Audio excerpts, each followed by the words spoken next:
muchísimas gracias por invitarme. Ha sido un reto, en realidad. Y voy a ir al punto. Voy a ir al punto en que ya Miguel comentó muy bien y obviamente nos vamos a entrecruzar entre las cosas que comentemos entre Miguel, Jesús Andrés y yo, porque todos los días te tienes que preguntar si este es un late SGA, si es una restricción o si es una temprana, si estás en esos límites de edad gestacional. Pero antes de llegar allí, yo quería comentar algo que nos cuesta mucho, nos cuesta muchísimo y no lo hemos tocado, y es cómo define una restricción de crecimiento fetal. Tengan en cuenta que tenemos guías para hacer evaluaciones de ultrasonido y de cuáles biometrías deberíamos evaluar, por ejemplo, estas que están viendo aquí en la pantalla. Y normalmente todos hacemos esto que están viendo aquí, pues lo que hacemos es una evaluación que incluya el perímetro cefálico y incluimos el diámetro biparietal, ¿cierto? E incluimos el perímetro cefálico, también tomamos una muestra de la circunferencia abdominal, en eso estamos todos de acuerdo, y por último, incluimos la longitud femoral. Luego, esto que es el peso estimado fetal, y esto siempre se lo explico yo a los pacientes, no estoy poniendo al feto en una balanza, estoy haciendo una ecuación para estimar el peso del bebé, pero aquí es donde creo que coincidirán conmigo, todo empieza a cambiar, y es qué fórmula elijo para estimar el peso.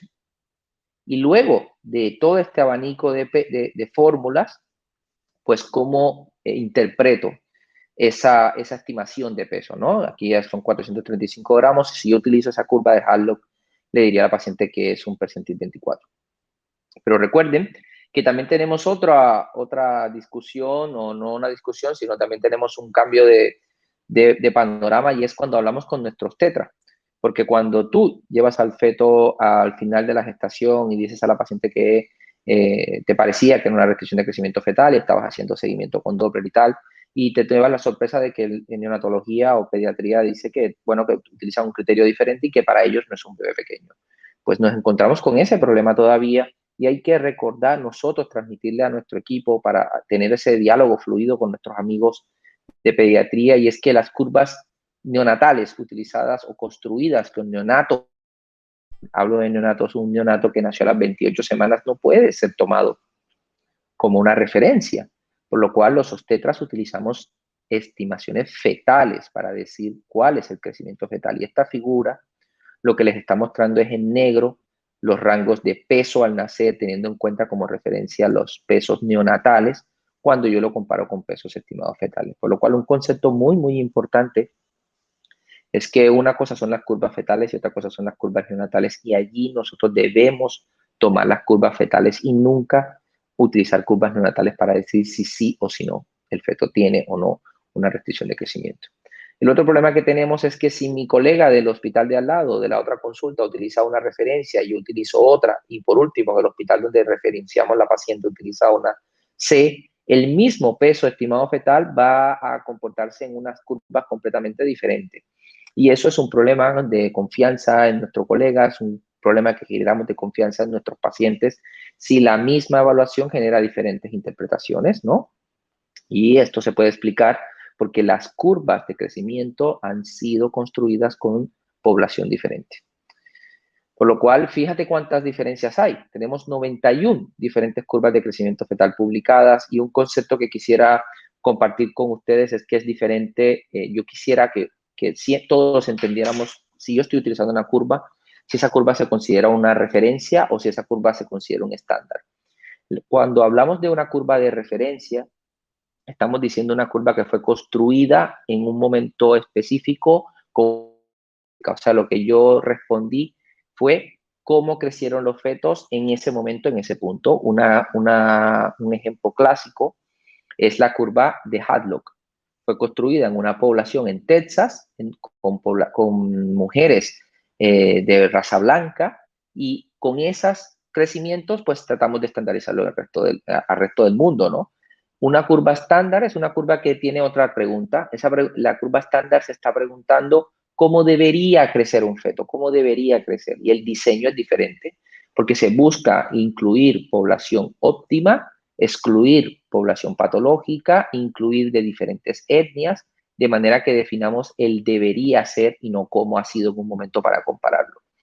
La pregunta o la diferenciación es muy importante porque en este momento sé que algunos ya están al tanto, de pronto otros no, de que ya tenemos curvas estandarizadas, unas fueron creadas en los Estados Unidos, hay dos de carácter internacional que son las curvas de Intergrow, fueron creadas en el Reino Unido en colaboración, financiadas por la Fundación Bill Gates, y lo que tomaron fueron población de 8 países, mujeres sanas, excluyeron patológicas, excluyeron fumadoras, hicieron un seguimiento longitudinal para describir cómo debería crecer. La Organización Mundial de la Salud, casi de manera paralela, también hizo un diseño muy similar, tomando 10 países, muy importante, Intergrow y OMS, incluyeron población latinoamericana y también nos han aportado curvas de crecimiento fetal construidas de manera prospectiva. Pues fíjense lo que debe cumplirse, un crecimiento ideal, mujeres sanas, y ahora en este momento tenemos 2 curvas haciendo esto, y la ISUOC, si ustedes han revisado este documento de ISUOC, decía que teníamos que elegir entre una y la otra. Pero en cierto sentido, cuando ya miras en una lupa, por ejemplo, los resultados de la publicación de Intergrow, que fueron publicados en Lancet en el 2014, pues ya te pasa lo mismo que es muy intuitivo, ¿no? Y es que no es lo mismo comparar a una señora, aunque sean condiciones ideales, a una señora o el peso neonatal de una señora de la India, fíjense que aquí donde les estoy poniendo el peso al nacer fueron 2.900 gramos, comparado con una señora, perdón, comparado con una señora que haya nacido en un país como Reino Unido o en el Reino Unido o en Estados Unidos, que el peso promedio son 3.500 gramos. No puede ser comparable. Y es allí donde han habido grandes diferencias en cuanto a si la aplicabilidad de estas curvas puede ser generalizada a toda Latinoamérica. Nosotros hemos querido evaluar esto en Colombia y quiero aprovechar la plataforma para agradecer al equipo de Fundación Santa Fe, a muchos centros en Colombia que aportaron a este estudio que esperamos poder publicar este año.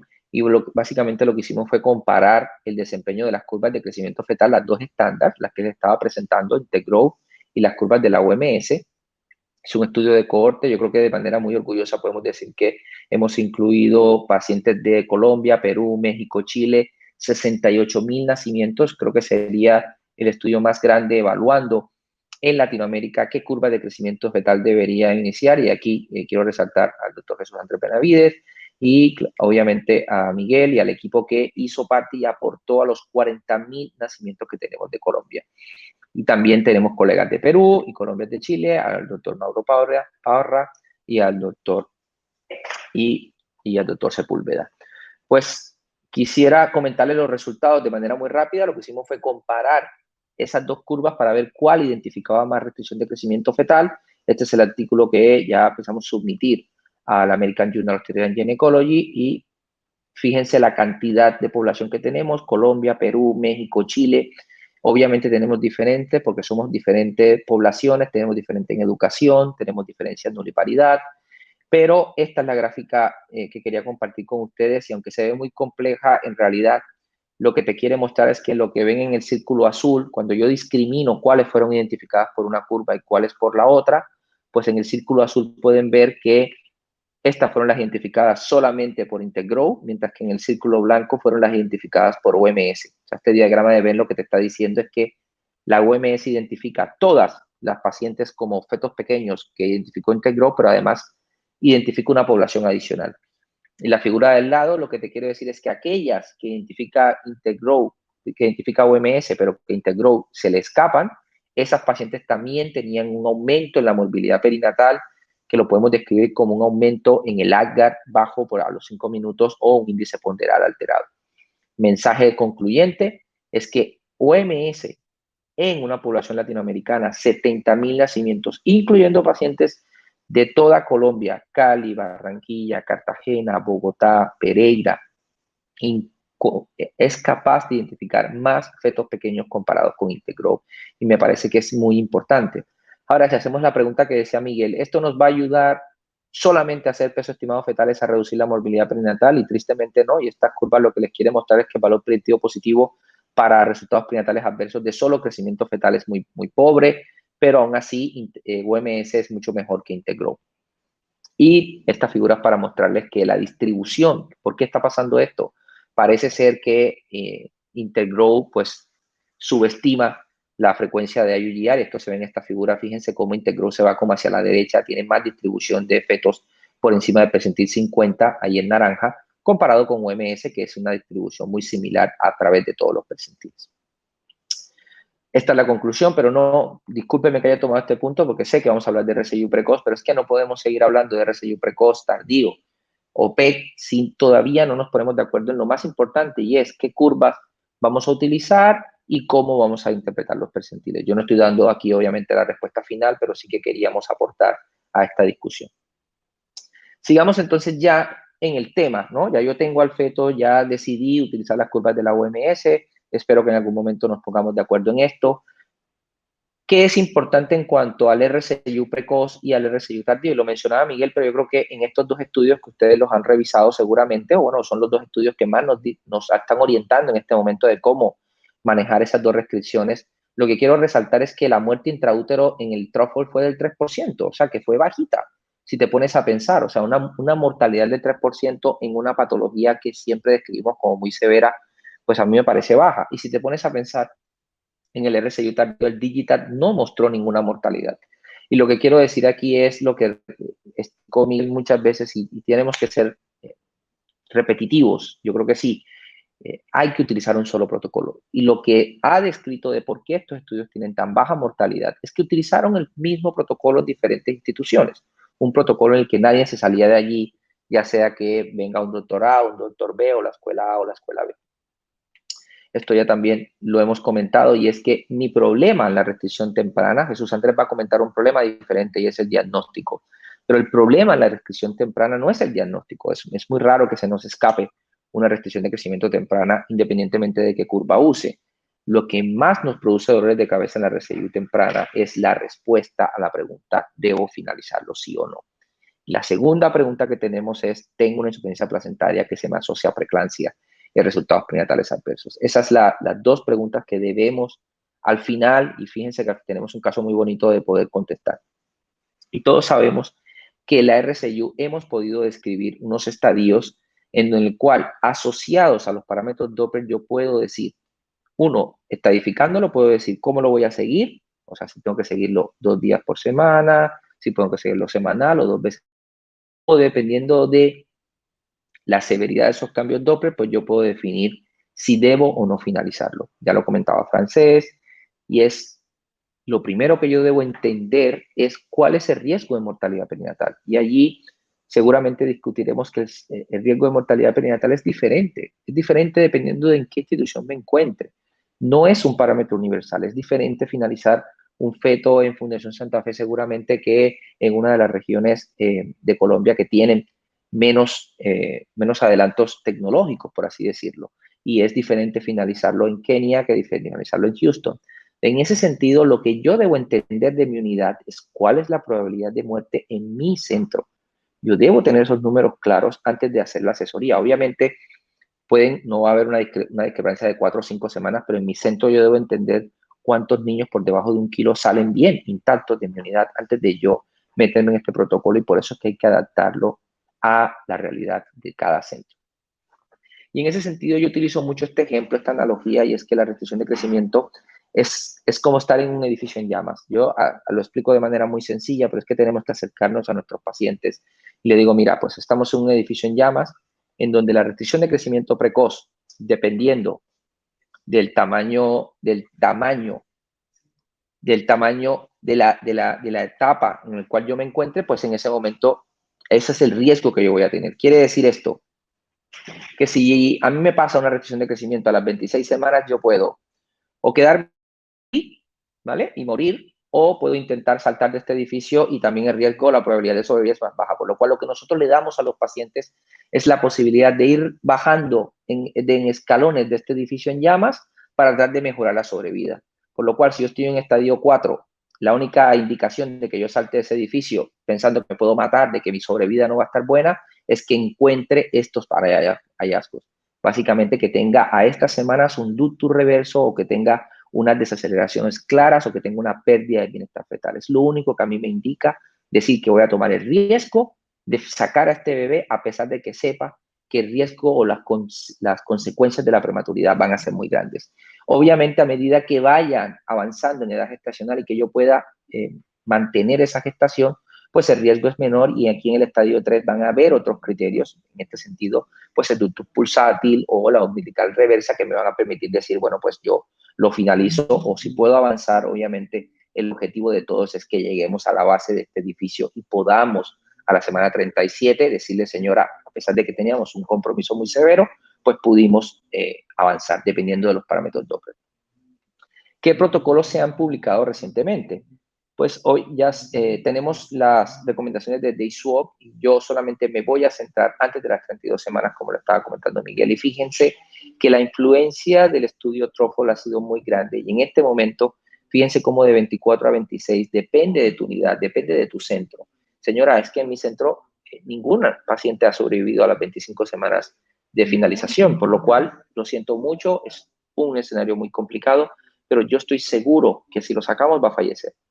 Es una conversación que tenemos que tener con los padres, y obviamente los padres son los que van a tomar la decisión, pero en algún momento puede ser que la decisión sea esperar, sabiendo que el riesgo de que en la próxima consulta el feto esté obitado es muy grande. De las 26 a las 28 semanas, fíjense cómo aquí lo único que indica que hagamos una finalización es que tengamos una onda reversa por debajo, o que tengamos una variabilidad disminuida. Entre las 29 y las 31 vamos a finalizar solamente cuando tengamos un ductus venoso pulsátil, y por encima de las 34 semanas solamente si es reversa. Fíjense que cambian el escenario a medida que avanzan las semanas, y no voy a tocar el tema de Jesús Andrés, pero obviamente nos vamos a interrelacionar mucho. La Federación Internacional de Ginecología y Obstetricia también publicó un statement súper extenso. Lo recomiendo que lo revisen, pero aquí también la recomendación sigue siendo la misma. Tengo que tener en cuenta que antes de las 26 semanas estamos antes de la periviabilidad.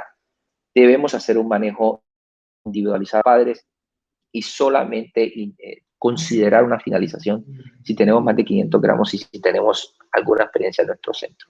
Ahora, entre las 26 y las 30 semanas, vamos a tener las indicaciones basados en el ductus venoso, y el que nos va a indicar la finalización entre las 30 y las 34 es la arteria umbilical, si se encuentra ausente o reversa. Este manejo está establecido aquí, y espero que se entienda en el RCI temprano. La posibilidad de finalización no va sumada al Doppler de arteria cerebral media, ni del ratio cerebroplacentario, ni tampoco del istmo aórtico. Aquí la decisión en el RCI temprano está basada en mortalidad, y aquellos parámetros que se asocian a mortalidad son, dependiendo de la edad gestacional, el ductus venoso y la arteria umbilical. Son los parámetros junto a los parámetros físicos, y aquí en este sentido obviamente el líquido amniótico nos va a ayudar. ¿Cuál es nuestro protocolo? ¿Qué es lo que hacemos y cuál es lo que se recomienda que estamos haciendo? Primero, estadificar. Yo debo estadificar a mi paciente, por lo cual el Doppler es fundamental. Una buena técnica de Doppler para saber en qué estadio me encuentro, y dependiendo de la edad gestacional, pues ya yo sé si esa paciente puede o no puede hacer el manejo expectante. Por lo cual, el protocolo debe estar claro en todos los miembros del equipo. Si yo voy a hacer un manejo expectante, pues obviamente aquí sí que tengo que descartar qué patología está asociada, y en ese sentido hay que hacer una proteinuria o un ratiocreatinina proteína en la orina para descartar la gran asociación que tiene el RCI temprano con la insuficiencia placentaria y con la preeclampsia. Y viene la pregunta que estábamos haciendo previamente en el panel previo, y es ¿a qué paciente deberíamos hacer un estudio genético? Yo entiendo las desigualdades de Colombia, a mí también me cuesta. Imagínense, yo estoy hablando desde Cartagena, donde todavía estamos en una discusión muy importante con las aseguradoras en salud para explicar que en el 2021 muchas de las patologías genéticas descritas no van a ser incluidas con cariatida. Es por eso que ustedes están viendo en mi diapositiva que el estudio genético recomendado en estos tipos de pacientes, restricción de crecimiento temprana antes de 24 semanas y una alteración severa, la recomendación no es solamente hacer el estudio genético, sino cuál. Y la recomendación es hacer un estudio FISH. En este caso puede ser una QF-PCR si tú tienes la posibilidad de acceder a ella, pero en Colombia puedes hacer un FISH para cromosomas 13, 18, 21 y ser complementado con un microarreglo. Ya les voy a mostrar la evidencia de por qué. La otra indicación clara sería un feto que el inicio estuvo antes de las 28 semanas, sea severo, y encuentres un marcador ecográfico leve, no oligohidranios, y aquel feto, todo feto pequeño con una anomalía estructural, también deberíamos ofrecer microarreglo. Vamos al ejemplo y por qué estamos diciendo esto. Pues mira, si yo tengo un peso estimado de 700 gramos, ¿qué quiere decir eso? Pues yo tengo que ofrecer un percentil. Estas son las curvas de la OMS. Fíjense que yo puedo colocar las semanas, puedo colocar cada uno de los parámetros, abdomen, fémur o bipaletal, o precisamente el peso, y estimar si es un niño o una niña, y te da el percentil. Por lo que puedo responder esta pregunta y decir, señora, tiene un percentil por debajo del 3. Ahora, debo evaluar la anatomía, debo evaluar el riesgo de primer trimestre de síndrome de Down y obviamente descartar que la paciente tenga o no un trastorno hipertensivo. Fíjense que aquí hicimos transaminasa, citomegalovirus, y debemos o no hacer estudio genético. ¿Y cuál estudio genético? Pues este paper que fue publicado por Tony Borrell en el año 2018 ya compara si debemos, cuál estudio genético debemos hacer y comparado con aquellos fetos que tengan una cromosomopatía, sí o no. Esto fue una revisión sistemática, incluyendo las variables, aquellos reportes patogénicos con significado incierto, en fetos con restricción de crecimiento, y se dividió esta revisión en aquellos fetos en los cuales había un cariotipo normal o aquellos con un cariotipo anormal. Fíjense la gran lista de microlesiones que se encuentran, pero para ahorrarles el trabajo, y les recomiendo la revisión para que la hagan.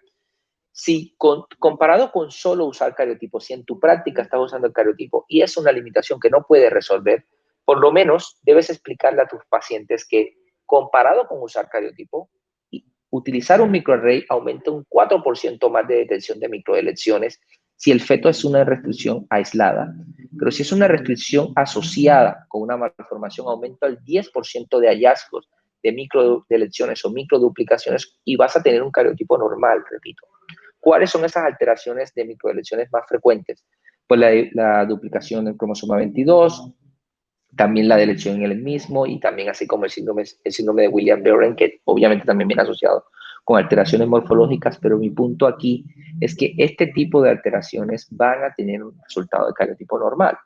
Y tú le vas a decir a la paciente que no pasó nada, que el cariotipo está bien, y lamentablemente puede ser que haya una alteración que no fue identificada con el cariotipo.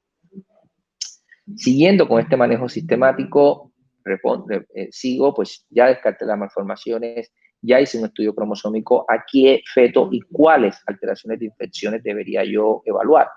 Y otra vez aquí, el protocolo.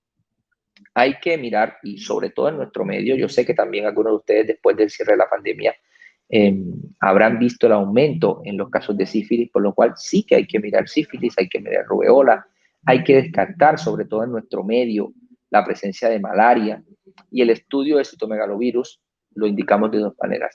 Si hay que hacer un estudio genético tipo amniocentesis, porque sospechamos ya o es indicado por los criterios que les di previamente, al estudio de microarreglos sugerimos hacer enseguida una PCR para citomegalovirus.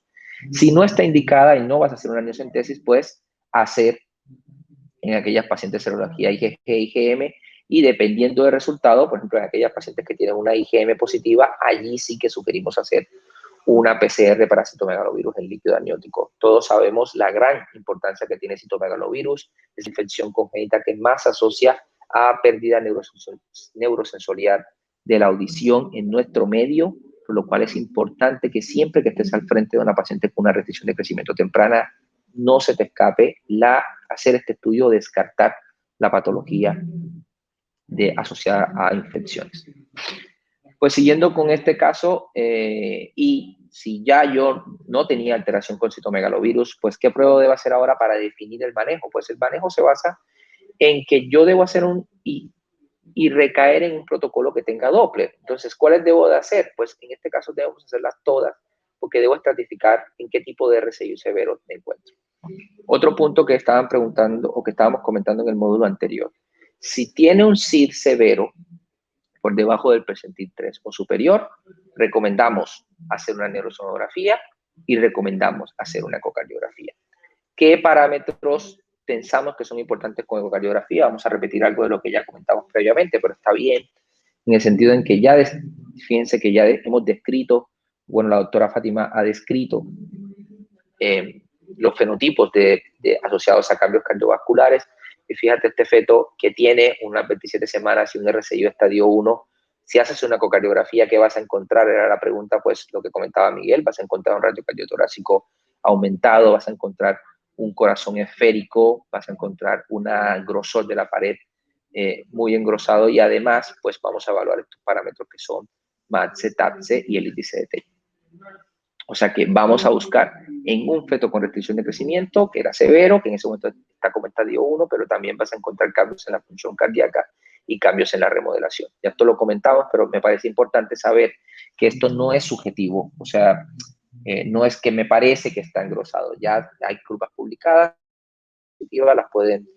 las pueden consultar, que te van a permitir salir de dudas de si estoy o no en una forma de un corazón globular. O sea, que puedes tú descartar si se encuentras o no por fuera de la normalidad, y hay unas curvas de normalidad publicadas para cada una de estas biometrías. Y es una recomendación de que en la RCIU precoz, con los criterios que he comentado, hagamos una ecocardiografía funcional. ¿Qué cambio vamos a ver? Pues vamos a ver unos cambios en el TEI. Recuerden que en el TEI hacemos una relación entre la sístole y la diástole, y esta es la manera como hacer el cálculo. Ya Miguel lo comentó, por lo cual voy a pasar muy rápido aquí, pero es importante que se tenga en cuenta lo que comentaba Miguel. Se requiere cierto entrenamiento para poder reportar estos parámetros de manera correcta, y el strain es mucho más específico, depende de si tu equipo tiene o no tiene la capacidad de hacerlo, pero claro, la posibilidad de evaluar deformación de una manera mucho más específica que de manera indirecta, que es lo que estamos haciendo con el MATSE-TATSE, te permite o permitirá en el futuro también decir cuáles de estos fetos están sufriendo una disfunción cardíaca severa. ¿Por qué es importante en RCIU? Pues porque tú tienes este feto con restricción, con corazón normal, pero esto no es lo que pasa en la RCIU temprana. En la RCIU temprana tienes una disfunción placentaria y el feto debe luchar contra esta disfunción placentaria, y es lo que produce que ese feto haga esta sobrecarga cardíaca, esta sobrecarga de volumen, esta sobrecarga de presión que hace que cambie a ese fenotipo, por lo cual nos parece muy importante que hagamos esta evaluación para que al final le puedas decir a la madre o que reporte si tiene o cuál tipo de fenotipo cardíaco tiene. Voy a terminar comentando en cuanto a qué opciones de tratamiento tenemos. Esto es una pregunta que te llena de un poquito de impotencia, ¿no? ¿Qué puedo hacer con una madre que tiene una disfunción placentaria, que tiene una restricción de crecimiento precoz? Pues tenemos varias estrategias en este momento, pero es importante que las separemos. Una, en cuanto a prevención, claro, todos sabemos el rol que va a tener la aspirina, y en ese sentido la mejor evidencia hasta el momento es aquella que nos llegó derivada del estudio ASPRE. Como saben, en el estudio ASPRE, pacientes con riesgo alto de preeclampsia fueron randomizadas para aspirina 150 miligramos y evaluar el riesgo o la posibilidad de desarrollar preeclampsia. Pero este estudio en particular evaluó también el impacto que tuvo el estudio ASPRE, o la administración de aspirina, en la reducción de fetos pequeños definidos como aquellos por debajo del percentil 10. Y fíjate cómo la aplicación de aspirina en esta población disminuyó el 40% de aquellos que nacieron antes de las 37 semanas y el 73% de aquellos que nacieron antes de las 32 semanas, por lo cual sí que es importante entender que en pacientes de alto riesgo, cuando yo estoy ofreciendo aspirina, no solamente estoy disminuyendo preeclampsia, también estoy disminuyendo de manera franca la aparición de RCIU, y sobre todo RCIU temprano antes de las 32 semanas. Heparina de bajo peso molecular, en este momento no tenemos una recomendación de manejo o de prevención de heparina de bajo peso molecular. Y en cuanto a sildenafil y estatinas, aunque parecen muy prometedores, por favor no olvidar este episodio en el que en el 2018 un trial en el cual 273 fetos, los cuales fueron randomizados al uso de sildenafil en la madre para ver si mejoraba en la restricción de crecimiento, tuvo que ser detenido, porque en el periodo postnatal se dieron cuenta que el uso de sildenafil en la madre aumentó el riesgo de hipertensión pulmonar, por lo cual no ofrecer en este momento sildenafil, porque la evidencia al contrario es que aumenta la posibilidad de que el feto haga después una hipertensión pulmonar en el periodo neonatal temprano. Conclusiones, una sola: utilicemos el protocolo. Hay un protocolo para que descartes, en la mayoría de los casos va a estar asociado a disfunción placentaria. Mientras que en otros casos puede ser que se encuentre una alteración genética. Recomendación importante, si puedes y puedes convencer a tu sistema de salud, pasemos ya la página en 2022, una técnica de microarreglos con hibridación genómica comparada. Descartemos infecciones, no se nos puede pasar una infección con citomegalovirus, y este es el protocolo, la actualización del protocolo a hoy. Pacientes con un RCIO estadio 4, solamente se finaliza por encima de las 26 semanas, porque por encima de ello hay muy pocas posibilidades por debajo de ello, lo siento, hay muy pocas posibilidades de sobrevida. Si la paciente no tiene un flujo diastólico reverso en el ductus venoso, pues se puede continuar el seguimiento de estos fetos, dependiendo de si tiene o no tiene preeclampsia, hasta un seguimiento de cada 24 o 48 horas.